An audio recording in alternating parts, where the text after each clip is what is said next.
Hidup terus berjalan dan dunia terus berputar. Menjalani rutinitas harian di usia 20 hingga 30 tahun. Dengan perasaan campur aduk, tidak memiliki kepastian akan kemana tujuannya. Rasanya seperti melakukan misi tanpa visi. Sebuah fase yang penuh gejolak, rasa takut terhadap kegagalan menyelimuti perasaan, membawa kegelisahan yang mendalam. Sebuah fase penuh pertanyaan. Apakah aku berada di jalan yang benar? Apa tujuan hidupku? Mengapa semua terasa begitu berat? Dan inilah suara mereka.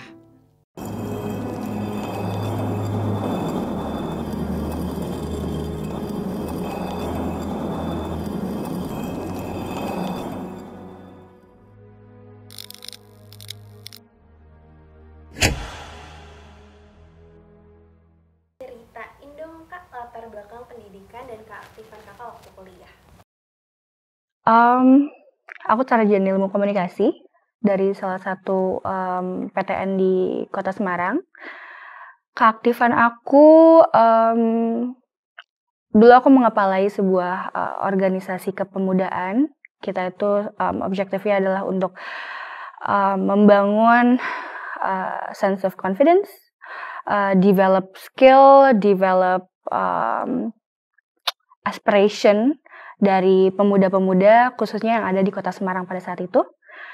Yang aku lakukan biasanya kita ada event, kita ada project, social project, kita juga kolaborasi sama komunitas-komunitas dan daerah-daerah di Kota Semarang.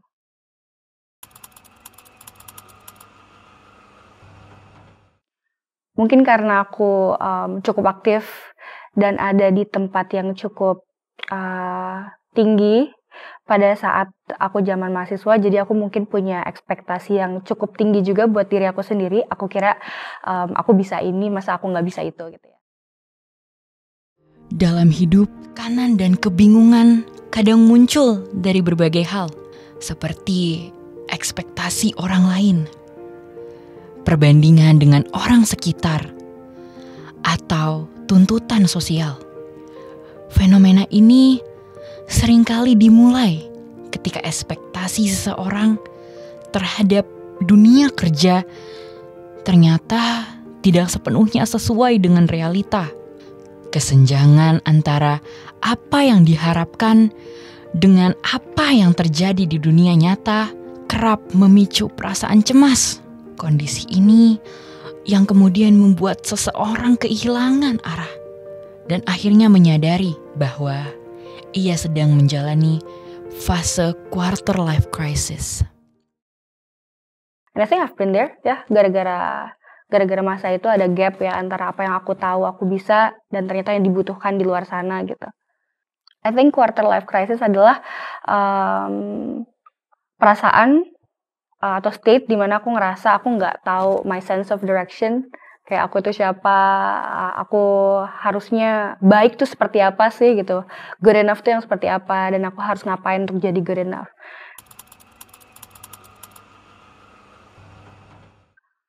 Enggak.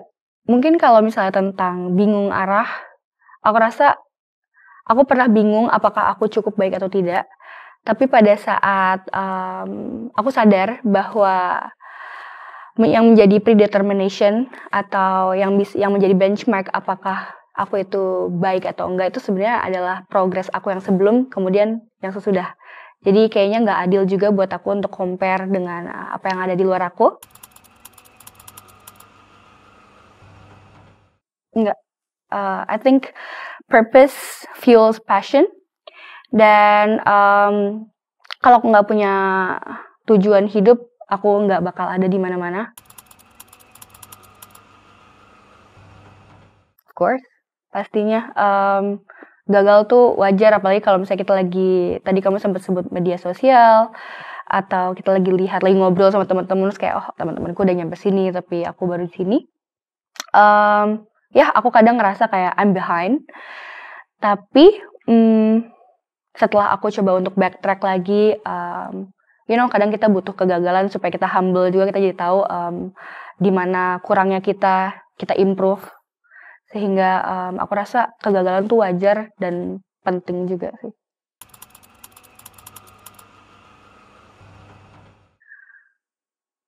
Perasaan aku,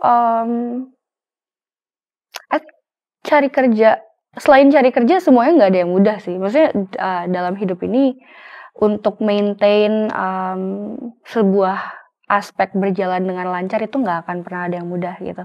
Sebuah fase penuh kegelisahan dimulai. Bukan lagi tentang nilai, melainkan tentang pertanyaan besar. Apakah aku sudah berada di jalan yang benar? Kondisi ini membuat seseorang merasa tertekan. Dan ada kekhawatiran untuk tidak dapat mengimbangi kemajuan orang lain. Meski demikian, ia tetap memiliki tujuan yang jelas dan percaya bahwa di balik perasaan di belakang ini ada sisi positifnya.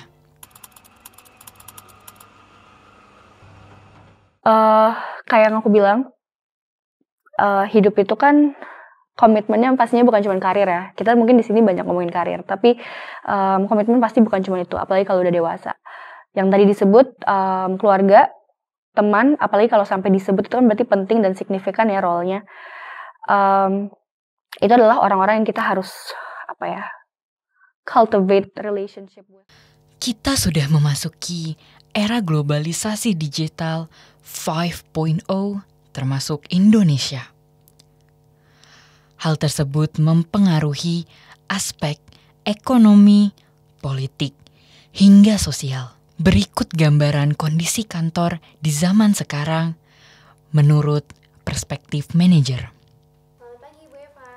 Selamat pagi. Boleh ceritakan sedikit posisi Ibu di perusahaan ini dan di bidang apa? Saat ini saya bekerja di salah satu perusahaan swasta di bidang properti apartemen di daerah Kuningan, Jakarta Selatan. Dan saya memegang posisi Finance Accounting Manager.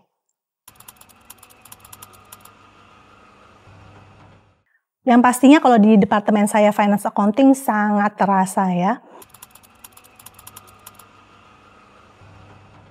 Oke, saya menceritakan di bagian departemen Finance Accounting ya.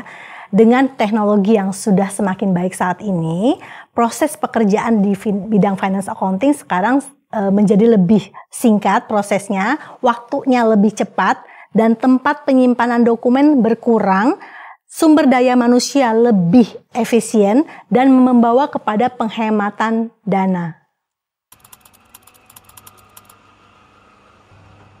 Tadi seperti yang tadi saya informasikan, dengan proses yang lebih singkat, dengan waktu yang lebih cepat, terutama untuk dokumentasi penyimpanan dokumen juga, sekarang tempat dan alat sudah berkurang ya, karena sudah ada online dan media untuk penyimpanan dokumen soft copy.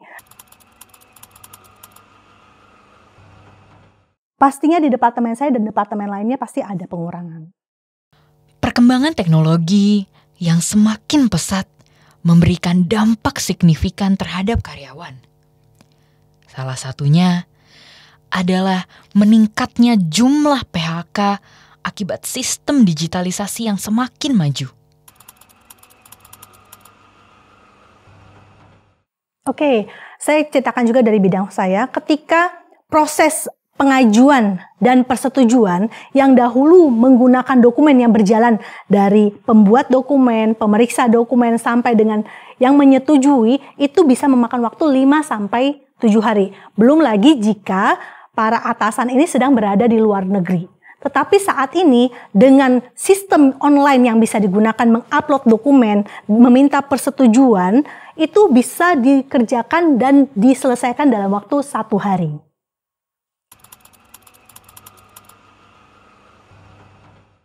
Oke, saya coba menjawab berdasarkan pengetahuan dan pengalaman saya ya.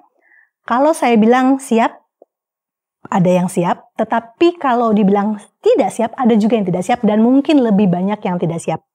Kenapa saya katakan hal itu? Karena ketika saya melakukan interview, baik melakukan tes ya, ada beberapa karyawan yang memang ketika mereka menjawab, mereka kurang paham secara teori, dan ketika saya coba untuk melakukan secara praktek di dalam komputer mereka, saya lakukan tes, mereka kurang paham. Contoh misalnya kalau accounting finance itu kan sudah menjadi keahlian yang khusus, tapi wajib mereka paham yang namanya mengerjakan aplikasi Excel. Rumus-rumus, itu seharusnya mereka paham. Tetapi ada beberapa kandidat yang ketika kita coba untuk mereka mengerjakan dengan menggunakan rumus, mereka masih bingung. Pengurangan karyawan terjadi karena digitalisasi membuat pekerjaan manual bisa dilakukan cepat dan bersamaan. Bahkan saat atasan berada di luar negeri. Kesiapan fresh graduate bervariasi. Banyak yang belum menguasai keterampilan dasar akibat kurangnya pembiasaan, dukungan, atau kesadaran mengasah skill. Penting untuk mengelola waktu, memilah lingkungan yang mendukung, serta memanfaatkan peluang kerja dengan menyiapkan CV, portofolio, dan performa terbaik saat seleksi. Perkembangan teknologi bukanlah suatu ancaman, tetapi suatu kesempatan untuk bisa memanfaatkannya. Adaptasi adalah hal yang harus dilakukan dalam menghadapi perkembangan teknologi di era ini. Selamat pagi, Bu. Selamat pagi. Boleh perkenalkan nama Ibu, bekerja di mana, sebagai posisi apa? Nama saya Imelda Damayanti. Saat ini saya bekerja sebagai Head of HR and GA di salah satu perusahaan swasta di daerah Kuningan, Jakarta Selatan. Ibu sebagai Head of HR, boleh ceritain proses rekrutmen yang biasanya Ibu jalanin? Proses rekrutmen sebetulnya dari zaman ke zaman sih sebenarnya sama ya. Dari mulai permintaan departemen masing-masing yang membutuhkan karyawan itu disampaikan kepada kami. Lalu kami akan berproses mencarikan calon karyawan tersebut dengan kualifikasi yang ditentukan tentunya ya oleh departemen masing-masing. Setelah itu kami kirimkan melalui media sosial atau saat ini juga ada Jobstreet, LinkedIn dan lain-lain. Lalu setelah ada masuknya lamaran dari calon karyawan tentunya berproses lalu melalui kami, lalu melalui departemen terkait dan selanjutnya akan kami tanyakan juga apakah karyawan ini memenuhi kualifikasi yang Anda minta. Dari departemen masing-masing memberikan jawaban itu, lalu kami akan memberikan dari HR perihal peraturan perusahaan dan lain-lainnya sebagai dokumentasi. Sebetulnya keterampilan itu dari zaman ke zaman sih sama ya. Yang dibutuhkan itu adalah keterampilan teknis dan non-teknis. Di mana keterampilan teknis itu hard skill ya, dan non-teknisnya soft skill. Itu selalu berdampingan. Tidak bisa salah satu lebih unggul atau salah satu lebih ada salah satu saja atau hard skill saja atau soft skill saja, tidak bisa. Jadi hard skill dan soft skill itu sangat penting. Penting karena dengan begitu artinya dia sudah dapat mengikuti era sekarang. Apalagi untuk level-level head, biasanya tim HR akan melihat itu. Latar belakang itu ya pasti penting. Karena apa? Nggak mungkin kita mencari misalnya seorang dokter tapi yang lamar tim engineering, misalnya nggak mungkin ya. Itu sangat penting kalau dari latar belakang. Tetapi untuk IPK, balik lagi ke penjelasan saya sebelumnya, itu kalau HR tidak melihat terlalu penting itu, tetapi bagian yang meminta biasanya ada spesifikasi, ada nilai tersendiri yang akan mereka nilai itu sebetulnya. Fresh graduate yang sudah magang dan yang tidak magang atau belum pernah magang itu akan terlihat pada saat dia melamar pekerjaan. Tentu saja dari tim HR bisa mengetahui hal itu. Yang pertama yang diketahui itu dari segi komunikasi. Kami sudah beberapa kali mewawancarai dari yang belum berpengalaman, maksudnya tadi belum magang, belum ada ikut training atau apa, mereka cenderung lebih diam.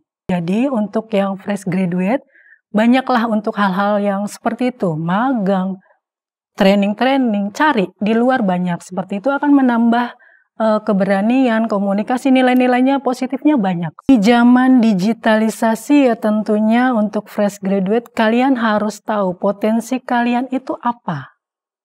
Ya, pastinya pada saat kalian kuliah, kalian ambil jurusan, pasti kalian akan tahu nih, ke depannya kalian mau apa, mau jadi apa, mau bagaimana, itu kan pasti kan sudah terbayangkan ya. Jadi gali terus potensi diri. Oke, banyak jaringan profesional. Jangan cepat menyerah. Keterampilan, pengalaman, dan kemauan menjadi hal utama dalam setiap individu untuk terus melangkah. Namun, apakah langkah itu akan terus bertahan di era digital? Yang bisa bertahan tentunya yang bisa mengikuti perkembangan zaman.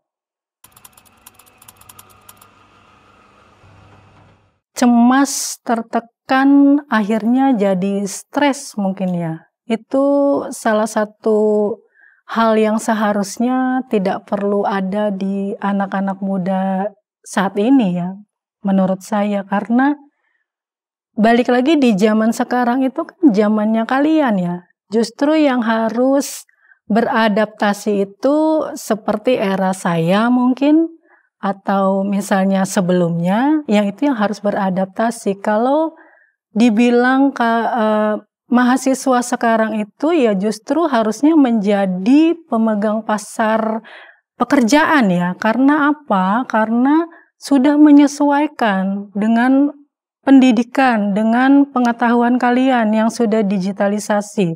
Oke, ini saya pisahkan untuk dua ya. Pertama untuk yang sedang masih belajar. Saya akan pisahkan lagi nanti yang sudah selesai lulus. Yang pertama untuk yang masih belajar, saya selalu mengingatkan untuk adik-adik, masa kalian sekolah, kuliah, itu biasanya umur 18-19 tahun.